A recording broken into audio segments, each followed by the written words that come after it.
Muitas vezes ao falar de vacuidade, a gente diz que vacuidade é não ter uma existência intrínseca ou verdadeira. A gente dá um qualificador para essa existência, né? Existência dependente, existência de alguma forma, mas a existência, alguma existência fica, né? Então isso é o que a gente quer normalmente dizer, porque a gente não quer ser nihilista e dizer que e afirmar a não existência das aparências. A gente só quer dizer que elas são vazias, né?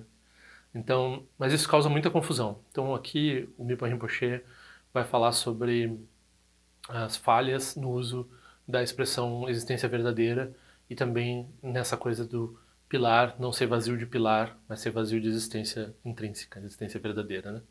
Então essas duas coisas vão ser nomeadas Svatantrika, formas inferiores de apresentar, didáticas inferiores da vacuidade.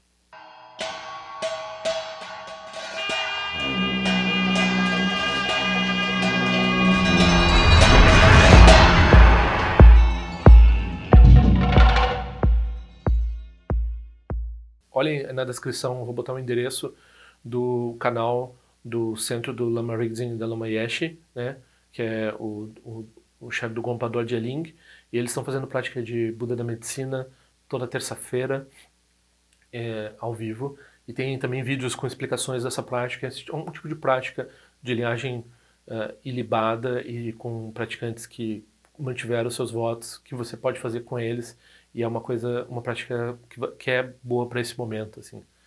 Então, eu, é, por eles, se vocês quiserem fazer essa prática, façam, e por favor assinem o canal deles também, que é uma vergonha eles terem basicamente o mesmo número de assinantes que eu, sendo lamas e tendo essas qualificações todas, e sendo pessoas excelentes também, eu conheço bem eles, eles são gente boa mesmo. Então, por favor, ajudem eles lá.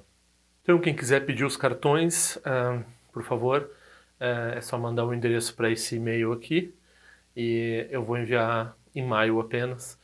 Não é só esses dois aqui que eu tenho, quem não já recebeu sabe que recebe outros além desses aqui, então podem pedir, eu estou enviando. Eu gostaria de agradecer também, as oferendas esse mês foram bastante generosas, eu consegui ajudar um gatinho que estava com, de uma amiga que estava com pedras na bexiga, umas pedras enormes na bexiga, já não é a primeira cirurgia dele. Quem contribuiu com o canal no fim do mês de março e início do mês de abril contribuiu para a saúde do Smigol. Então ele tá super bem. Não sei por quanto tempo, né? Tudo é impermanente, mas ele tá foi um grande mérito nosso assim que nós conseguimos ajudar esse animalzinho.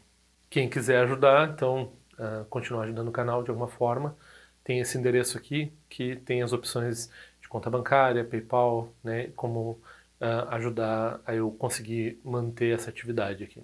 Muito obrigado. Então, esse é o 12º vídeo do estudo do Farol da Certeza. Acho interessante a gente refixar a motivação para fazer esse estudo. A motivação para fazer esse estudo é estabelecer melhor o entendimento do Dharma, de forma que a gente consiga fazer nossa prática, atingir os resultados, que é para benefício de todos os seres, benefício de nós mesmos, de todos os seres, no sentido temporário, no sentido definitivo. Então essa é a nossa motivação, nós estamos estudando isso com esse objetivo, né? Estabelecer, usar a palavra estabelecer, talvez não seja a melhor tradução, mas fazer, estabilizar, né? Deixar essa visão, esse entendimento do Dharma se tornar estável na nossa mente de forma que a prática seja possível. Porque se nós não entendemos o que a gente está fazendo, não só a nossa prática não funciona como deveria funcionar, mas a gente oscila na vontade de praticar e em achar que a prática é importante e assim por diante. Então, estabelecer a fundação através do entendimento do que é vacuidade, do que é o Dharma, na verdade, o que não é Dharma, né? Saber diferenciar o que é Dharma e o que não é Dharma, é extremamente importante para a pessoa poder praticar e para a pessoa poder reforçar o refúgio dela e atingir o resultado. Novamente, a motivação aqui é atingir o resultado, que é ser que nem um Buda. Para que a gente quer ser que nem um Buda? Para que serve ser que nem um Buda? Para trazer benefício para os seres que nem um Buda, levar os seres à iluminação, levar eles também ao estado de Buda. E, dentro disso, também a gente não se imiscui como prioridade secundária de trazer benefícios temporários para nós mesmos e para os outros, ok? Então, os benefícios são definitivos e temporários para nós mesmos e para os outros. Na ordem, para os outros, definitivos, para nós temporários. Então, nós queremos os dois tipos de benefício para as duas classes de coisas, mas em primeiro lugar os outros, em primeiro lugar os definitivos, ok? Então essa é a motivação para fazer esse tipo de estudo complicado. Aí, em segundo lugar, a gente pode botar essa segunda motivação, que é entender o escopo desse texto, é entender a penetração do entendimento, nada de errado com o entendimento do Geluk, né? Com o entendimento de Tsongkhapa. Tsongkhapa é impecável, ele é um Buda, ele estava em contato com Manjushri, então não tem nenhum problema com o ensinamento de Tsongkhapa. Mas também não tem nenhum problema com a tradição Nyingma, não tem nenhum problema com Longchenpa, com Mipan e assim por diante. E aconteceu de devido a várias condições de méritos específicos dos Gelug com relação à penetração na academia e assim por diante. O entendimento do Dharma no formato Nyingma não penetrou no Ocidente da forma que poderia ter penetrado. Também se perdeu um bocado na Ásia, porque nós somos culpados. Houve também, claro, houve falhas do lado deles de perseguição e assim por diante, mas isso é o de menos. A nossa falha principal, a fragilidade nossa, é não ter estabelecido centros de estudo, não ter focado nisso, nesse desenvolvimento escolástico na tradição Nyingma, né? Então, nós estamos nessa situação em que a gente está tentando revigorar o entendimento intelectual dentro da Nyingma, né? Como um aspecto coadjuvante da prática. É óbvio, essa é uma tradição de yogis, né? Então as pessoas sempre se focam mais na prática, elas sempre estão interessadas mais na realização, elas estão sempre interessadas mais nas bênçãos do guru, elas sempre estão interessadas mais nos aspectos de fruição do caminho, nos aspectos, né? Tudo isso é particular língua. Mas isso não quer dizer que seja necessário, aliás, é em detrimento nosso, a gente não valorizar o estudo, não valorizar um, o aspecto intelectual, principalmente com a presença de um luminar como o Mipan Rinpoche no século XIX, que passou esse trabalho, teve essa vontade e teve essa disposição de estabelecer uma visão escolástica sem igual, sem par, sem limites, muito abrangente dentro da tradição Nyingma. Então a gente pode usufruir disso a partir das bênçãos do Mipan Rinpoche, do Jigpo Chense Rinpoche, do Jigme Putsu Rinpoche, né, dos Rinpoches que vieram para o Brasil dentro da tradição Nyingma. Então essas bênçãos, elas vêm até nós também pela sabedoria de Manjushri, e a gente vai tentar entender essas distinções sutis para melhorar a nossa visão, para melhorar a nossa prática, para possibilitar a realização e assim por diante. Então, acho que né, os manuais, eu não sou professor, mas os manuais dizem para sempre fazer isso de tempos em tempos, quando se está falando de um texto desse tipo, né? Então, lembrar o escopo do Mahayana, lembrar o escopo por que você está fazendo isso e assim por diante. Algumas a gente perde de vista porque a gente está envolvido, né, em como fazer a linguiça ali, né, que é essa coisa intelectual sem fim aqui. A gente vai continuar por um bom tempo agora, esse vídeo com certeza, mas ainda vários outros vídeos discutindo esse maldito pilar que só nos atrapalha, né? Eu, assim, como anedota, né, eu já tive vários eventos em que eu me coloco atrás de um pilar ou que me colocam atrás do pilar e eu passo o evento todo tendo que fazer assim ou assim para ver o mestre Vajra ou o lama que está dando ensinamentos, né? Então, essa coisa do pilar, ele é vazio, mas ele incomoda, né? Algumas vezes eu vi, né, os pilares são bem decorados, né? Então, às vezes a gente fica olhando para o pilar e pensando na bênção. Até tem uma discussão, assim, de vez em quando vem na minha mente, assim, né? Que teve um praticante no Dharma que eu conheço há muito tempo e ele não gosta dos pilares, ele acha que... E essa coisa um pouco de adaptação do Dharma, né? Então, eles acham que... Ele pensa assim, se vai fazer um templo, vamos fazer sem pilar. A gente já sabe fazer sem pilar, não precisa botar o pilar, né? O pilar é só para atrapalhar a visão das pessoas, não tem por que botar o pilar. Hoje em dia já sabe fazer construção sem precisar dessa sustentação no meio, assim, né? Então toda vez que eu estou no Lacan, né, que é o templo principal do Kandorling, aí tem aqueles pilares, já são uma benção nessa altura, né? Os pilares estão lá desde a época do Rinpoche, a gente lembra do Rinpoche quando vê os pilares, né? E eu lembro dessa discussão de, puxa, poderia fazer um vão, assim, um estádio de futebol enorme para 10 mil pessoas sem nenhum pilar, né? A gente já sabe fazer isso. Mas aí os tibetanos querem botar o pilar. Parece uma coisa anacrônica, assim, para que botar o pilar se não precisa, né? Mas tem uma coisa no tradicional que esses exemplos e a arte que tem no pilar e a própria prática que a gente faz quando a gente se vê nessa circunstância, nesse karma de estar num evento que a gente não tem uma visibilidade perfeita por causa da estrutura da construção. A gente acaba vendo, sei lá, um dragão pintado ali no pilar. Eu acho interessante. Eu acho, não que tenha algum problema também em fazer as coisas sem vão, né? Mas, principalmente estudando esse texto agora e falando tanto nesse pilar, parece que tem uma interdependência, né? Então eu regozijo muito pela existência dos pilares centros de Dharma. Sempre me atrapalham, mas sempre dão reflexão, né? Sempre lembro bastante deles, assim. Aqui nós vamos entrar de novo, nós vamos seguir essa situação, assim, de que, bom, até eu estava considerando um pouco que eu ia falar sobre isso. O que é Svatântrika e Prasangika, né? Então, estritamente falando, todas as escolas tibetanas, elas se dizem Prasangika. Prasangika traduz literalmente como consequencialista. Algumas pessoas gostam de dizer consequência através do silogismo lógico, alguma coisa assim, mas puramente falando, a Prasangika é só essa refutação ao absurdo. Então, a pessoa dá o argumento e você refuta a partir do argumento da pessoa. Você não coloca, tem essa expressão, não se coloca lógica própria. Né? É curioso, até tive uma discussão com uma pessoa essa semana sobre lógica, né? Eu cursei filosofia ocidental, né, assim, na faculdade, e a lógica ela tem um status diferente, assim, né, na visão da visão budista e assim por diante. Então, não faz nenhum sentido falar em lógica própria. A palavra lógica não se aplica dessa forma na filosofia. Por quê? Porque lógica é uma coisa que, até se for falar, usar um termo wittgensteiniano, ela é transcendental, né? Então ela tem uma forma totalmente pura.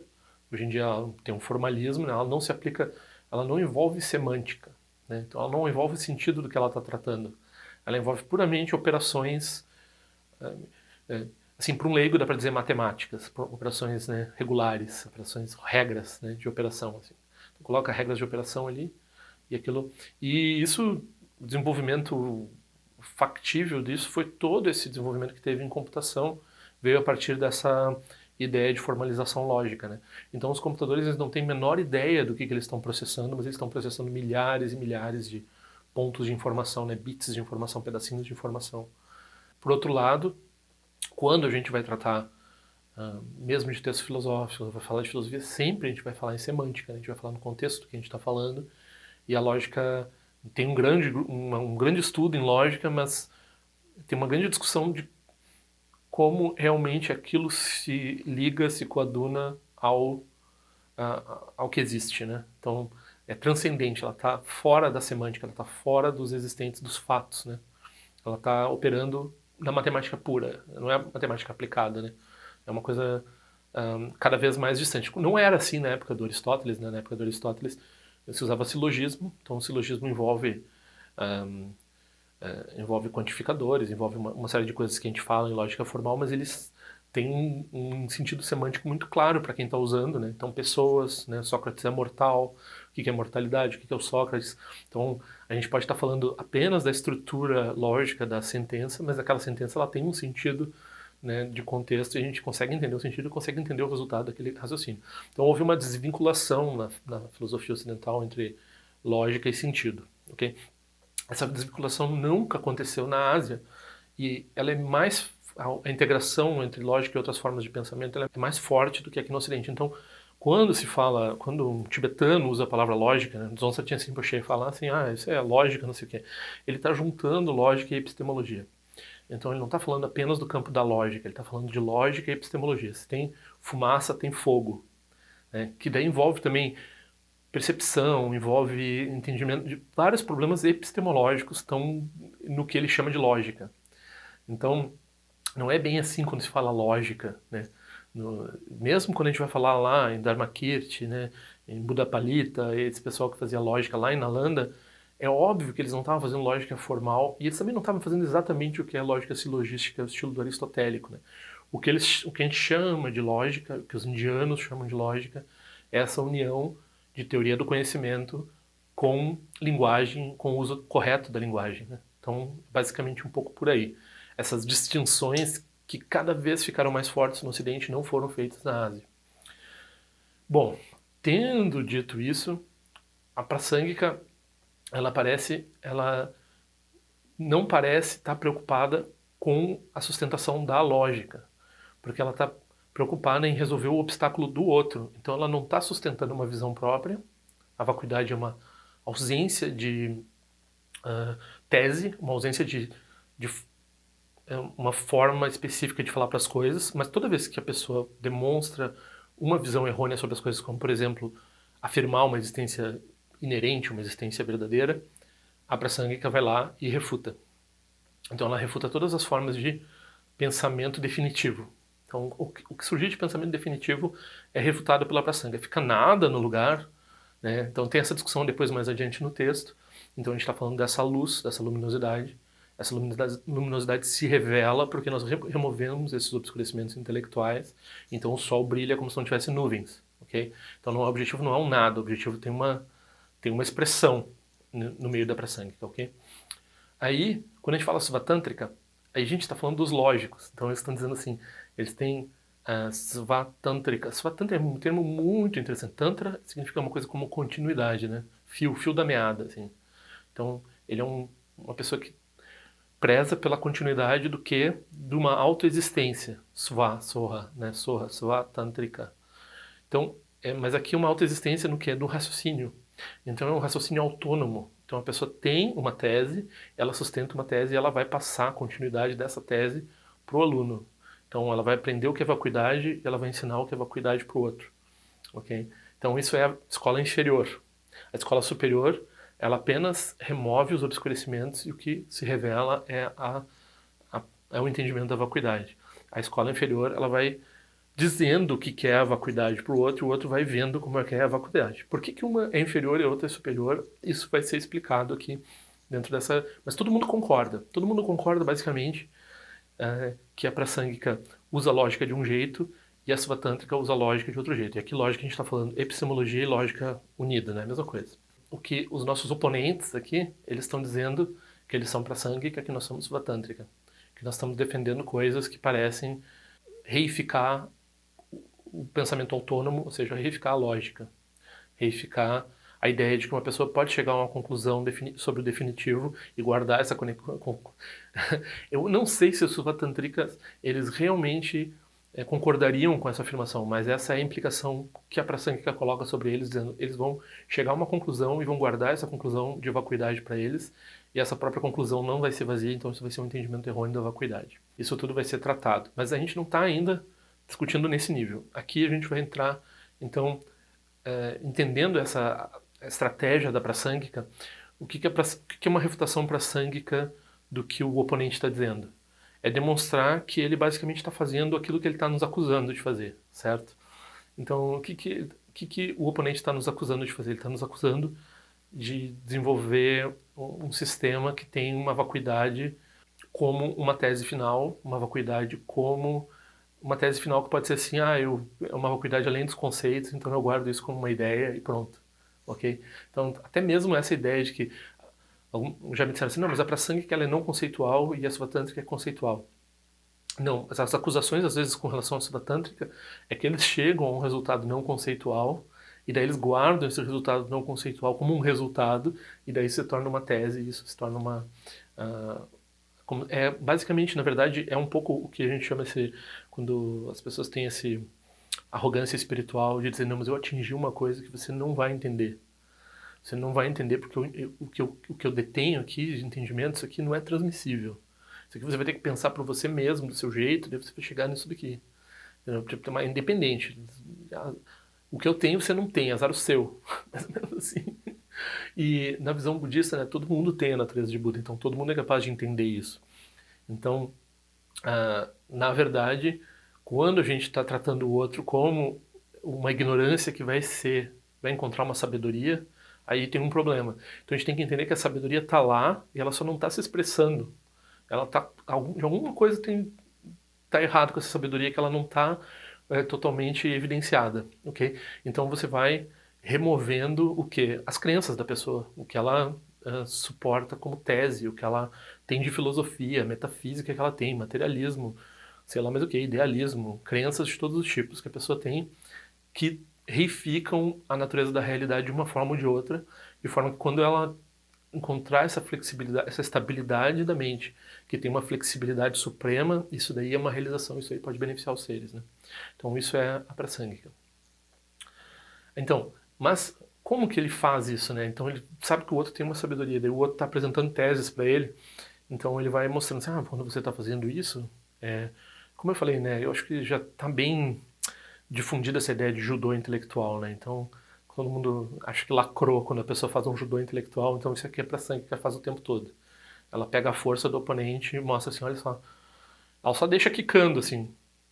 Ela diz, então você está dizendo, que você, quando você diz isso, você está dizendo blá, blá, blá, blá, blá, blá, blá, e ela tem que falar de um jeito que o outro não diga assim, não é isso que eu digo. Não, ele tem que reconhecer que é aquilo que ele diz e ele tem que ver o erro intrínseco naquilo que ele está dizendo. Então ele vê por ele mesmo que ele está sustentando uma tese equivocada, ok? Isso não tem uma violência. Então a Svatantrika é um pouquinho mais violenta, né? Porque ela acredita na lógica, ela acredita na lógica como uma coisa, um estabelecimento autônomo, ok? Eu vou repetir o último verso, né, que é o primeiro verso dessa sessão, que é com relação às falhas na justificação pelo uso dessa expressão existência verdadeira. Então, quando nós budistas, todo mundo usa a expressão existência verdadeira, mas daí que o Mipan Rinpoche vai dizer isso aqui é uma característica da Svatantrika, isso aqui é uma forma inferior de ensinar a vacuidade. E esse pessoal que está nos acusando de Svatantrika, eles adoram usar isso, tudo que eles gostam é isso, né? Então, no lugar de um pilar primordialmente puro, não há absolutamente nada que não seja vazio. Caso você não o negue dizendo não há pilar algum, o que significa dizer que o pilar não existe? Então a gente não está dizendo que não há pilar, né? Ok? Quando a gente está dizendo que o pilar é vazio. Mas a gente não está afirmando, como parece que esses nossos inimigos fazem, eles estão dizendo que o pilar não é vazio de pilar. Então nós não estamos fazendo isso também, mas quando a gente não diz que o pilar não existe, a gente não está caindo no erro que eles estão tentando corrigir de antemão, assim, que é negar forte demais, negar ser too pervasive, eles falam, né? Ou seja, abranger demais os sentidos do que a gente está negando e daí negar, né, o que a gente não quer negar, que as aparências, né, se manifestem, vamos dizer assim. Então as aparências surgem, as aparências são vazias em si mesmas, né? Não é que elas apareçam e daí tem uma vacuidade que você reconhece, daí a aparência fica como uma coisa realmente existente, né? Então não é isso que a gente está dizendo aqui. Né? Então tem que tomar esse cuidado. Então ele vai dizer três coisas aqui. Ele vai dizer assim, quando vocês estão dizendo que vocês são prasangika e estão falando que o pilar não é vazio de pilar, vocês estão cometendo três erros.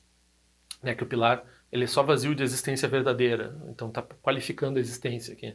Não é vazio, não é não existente. Que o único sentido de vazio é não existente, né? Vamos dizer assim. Só que a gente não está refutando a forma também. Então, forma é vazio, vazio é forma. Todo mundo sabe isso. Eles sabem isso, nós sabemos isso. A gente está tentando só dialogar com relação por que um apresenta a vacuidade de um jeito e o outro apresenta a vacuidade de outro jeito. E qual que é realmente o prasangika, qual é o svatântrika. Okay? Então, três coisas eles caem, que na verdade mostram que eles são, né, que eles estão fazendo uma negação afirmativa, enquanto eles dizem que estão fazendo uma negação não afirmativa, que eles estão defendendo uma posição de vacuidade extrínseca, ou seja, Shentong, em vez de defender vacuidade intrínseca, ou seja, Rangtong, que é o que eles dizem que estão defendendo. E eles também contradizem a escritura e o próprio raciocínio. Então são três graus de problema quando a pessoa usa a expressão existência verdadeira. Então a gente vai para o verso 1.3.1.1.2.1. Essa numeração ela é toda, né, escalonada com vários números, assim, porque tem uma estrutura de refutação indentada, assim. Então depois a pessoa pode ter acesso ao texto, ela vai ver lá direitinho cada um desses pontos, os versos eles estão em grupos, né, de cada ponto está sob uma seção que diz respeito a um assunto específico e assim por diante. Então tem um sabche, né, esse sumário estruturado do texto, que implica o que o Mipan Rinpoche está fazendo em cada ponto. Então esses números se referem ao sumário estruturado do texto, que é também o que o comentário usa, né? Então o comentário ele fala desses versos em termos desses números, né? Seria muito mais fácil numerar, né, de 1 a 100 e depois ver isso. Mas daí o fato de que tem essas indentações, assim, que tem essas entradas, assim, isso aí mostra a estrutura do raciocínio do Mipan Rinpoche quando ele está explicando, né? Então, a vacuidade, que é a negação do pilar, e uma aparência como sobra. Então, né, vacuidade como uma negação do pilar e uma aparência como sobra. Não dá para dizer que isso seja vazio e não vazio numa união. Então, quando a gente está falando de união de relativo e absoluto, a gente não está falando de uma vacuidade que existe num lugar lá, uma aparência de vacuidade que fica, que existe. Né? Então, a gente tem um pilar que existe e uma vacuidade que a gente reconhece que tá tendo, são duas coisas assim que são discrepantes, não dá para unir essas duas coisas. Então, não é uma união entre relativo e definitivo, que é o que seria que é para sangue que é faz. Então, isso daí é uma negação afirmativa. Então, está afirmando o quê? Duas coisas. Está afirmando que tem o pilar e que tem uma vacuidade. Tem uma existência intrínseca que a gente está refutando. Né? Uma existência verdadeira que a gente está refutando. Aí, a vacuidade realmente existe né, então, isso são duas vacuidades. Isso é uma vacuidade verbal, que está afirmando uma vacuidade verbal no sentido de ser uma afirmação. Então, a afirmação da vacuidade. Uma vacuidade como uma afirmação, uma metafísica, uma vacuidade que se torna uma metafísica. Né? Uma vacuidade que se torna uma filosofia, que se torna uma... O que o Svatantrika faz, o que a gente está acusando o Svatantrika de fazer. O que eles estão acusando o Svatantrika de fazer. Então, eles estão fazendo isso quando eles dizem assim. E ontológica. Então, né, então, por exemplo, o pilar se torna a mesma coisa que o Dharmata para um Jonan. Né? Então é a mesma coisa que o Shenton. Então a gente está cometendo os dois erros. A gente está cometendo a afirmação, a negativa afirmativa, ou seja, a negativa, eu estou usando a negativa identitária, está falando de uma negativa identitária, em vez da negativa existencial ou absoluta ou definitiva ou negativa não afirmativa, que é o que eles estão dizendo que eles fazem. Não, mas na lógica não. Quando eles falam que o pilar só é refutado em termos da existência verdadeira do pilar, mas o pilar fica lá, não é vazio de pilar, então eles estão caindo no erro da Svatantrika e no erro do Shenton. Então tem duas vacuidades extrínsecas aqui. A vacuidade extrínseca verbal, que é a explicação da vacuidade como uma afirmação, e tem uma vacuidade extrínseca ontológica, que é a própria existência da vacuidade de um lado e do pilar, que não é vazio de pilar, do outro. Né? Então não tem como unir essas duas coisas, não tem como resolver essa situação. Então é apenas como enredar fios brancos e pretos. Eu misturei o primeiro verso com o segundo, mas vamos seguir para o segundo verso, que é o 1.3.1.1.2.2.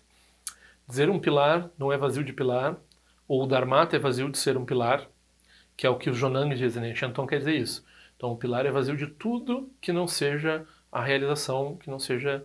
É vazio de todas as percepções equivocadas dos seres não iluminados e assim por diante. Né? Então a percepção de um ser como nós é um pilar, então o Dharmata é vazio de pilar. Né? Mas o Dharmata em si ele existe. Né?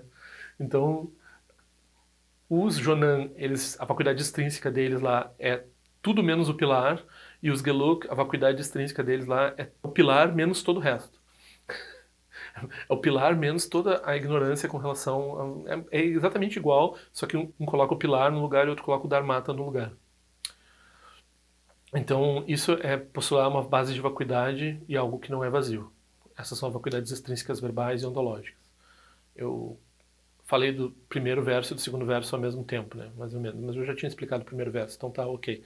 Então tá fazendo uma afirmação, uma negativa afirmativa, uma negativa identitária, né? Em vez de ser para sangue, quer dizer que é uma negativa não afirmativa, uma negativa existencial, tá sendo Shenton em vez de ser Ranton, que é o que eles acham que eles são. E daí contradiz escritura e raciocínio. Aí o Rinpoche tem que dor, né? Ai, ai, ai, meu Deus do céu, né? Se isso não é vazio dele mesmo, né? Se o pilar não é vazio dele mesmo, a base vazia não é vazia. Então a base vazia dele é o que realmente existe. E aí fica sobrando, né? Fica sobrando o quê? O existente, que é o pilar. O que eles estão dizendo? Então não que a forma é vazio. Elas estão dizendo que a forma é vazia de forma só. Ela não é vazia de outra coisa. Ela é só vazia de forma. Então a forma é vazia de forma. Que sentido faz dizer isso? Não é isso que está no centro do coração. Né? Então como é que eles estão dizendo isso? Por que eles estão dizendo isso? Ao tentar salvar a visão convencional do pilar, né? Eles estão, na melhor das hipóteses, estão fazendo uma posição svatantrika e na pior das hipóteses estão destruindo a perspectiva do Dharma. Né? Então não é para fazer isso. Então a gente vai seguir no próximo verso, a gente vai falar né? Se o pilar e a existência do pilar são a mesma coisa, tem um problema, né? Se o pilar e a existência do pilar são coisas diferentes, tem outro problema. Então a gente vai examinar essa bifurcação de pensamentos aqui com relação a esse argumento deles, né? Aí depois tem uma resposta deles, dizendo que não há essa diferenciação, na verdade. Mas daí, né, vai ter todo esse desenvolvimento. A gente vai seguir falando do pilar aí por vários vídeos. Eu espero que não chegue, esse estudo não chegue a 100 vídeos, mas estou achando, começando a achar que nós estamos no 12º e nós estamos ainda na primeira questão. São 7 questões. Eu não sei se vai levar a menos que 10 nessa questão. Então, talvez a gente passe de 100 vídeos, né? Eu não preparei os meus números aqui para caber 3 casas, mas talvez a gente chegue aí longe desse jeito. Não esqueça de dedicar o mérito, se é que há algum mérito, você reconhece algum mérito no que vocês estão fazendo ao ouvir isso, e o mérito que vocês reconhecem no que eu estou fazendo, se vocês reconhecem algum mérito ocorrendo nessa situação, então, por favor, dediquem esse mérito para o benefício dos seres, que é assim que se faz na prática. A gente faz a motivação, faz o estudo, depois dedica. Tem 3 etapas, 3 excelências, né? 3 excelências.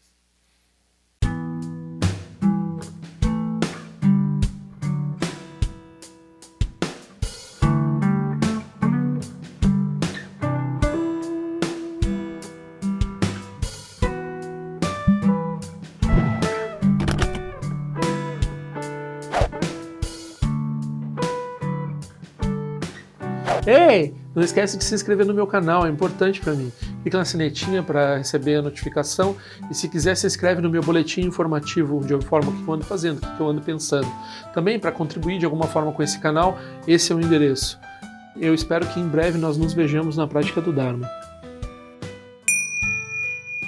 Ao longo de minhas muitas vidas e até este momento, todas as virtudes que tenho alcançado, inclusive o mérito gerado por esta prática e todas as que vier a conseguir, ofereço para o bem-estar dos seres sencientes. Possam a doença, guerra, fome e sofrimento diminuir para todos os seres, enquanto sua sabedoria e compaixão aumentam nesta e em vidas futuras. Possa eu claramente perceber todas as experiências como sendo tão insubstanciais como o tecido do sonho durante a noite e imediatamente despertar para perceber a manifestação de sabedoria pura no surgir de cada fenômeno. Possa eu rapidamente alcançar a iluminação para trabalhar sem cessar pela liberação de todos os seres. Nirawe Korajinga Sumpanda Neoma Lundi Kwene Cherezi Wante Jinja Soiza Pekajar Produtin Joji Om Sochi Jamen Champene Jirasawa Kuncha Tuzio Zetai Bai Mediano Jutu Piamania Jogi Sasunda Tutin Joji Chime Kwene Pema Samba Sasora Jinjese no Pai Garjuan Shujuku Tupeku Kose Destinta Zindar Shinju Jigme Tuju Trupanange Wancha Tungandu Pateno Muyengi Kupamalora Sanelundu Tileta Tutin Joji Emeja Sum Pemeri Suji Pemetan Lati Kuzizuan Pemancho de Droma de Soji Nani Bemelunde do Joji Enenjo Ene Chimpote Payuri Nebadan de Basi Pechembunan Conseja Senten Joji Tusun Sanje Guru Rinpoche do Condado Wajin Boja Barche com seu tutor da Poça Só Depson Chinji Lapto Sushi não são Ebeja Shiva Dançam Palunji do Parchinjelo Oma Humbeza Guru Pema Sede Hun Ken Locha Song de Loche Zalin Sasson Cha Papel do Joshu Sung Nangwa da Midral do Sungele Show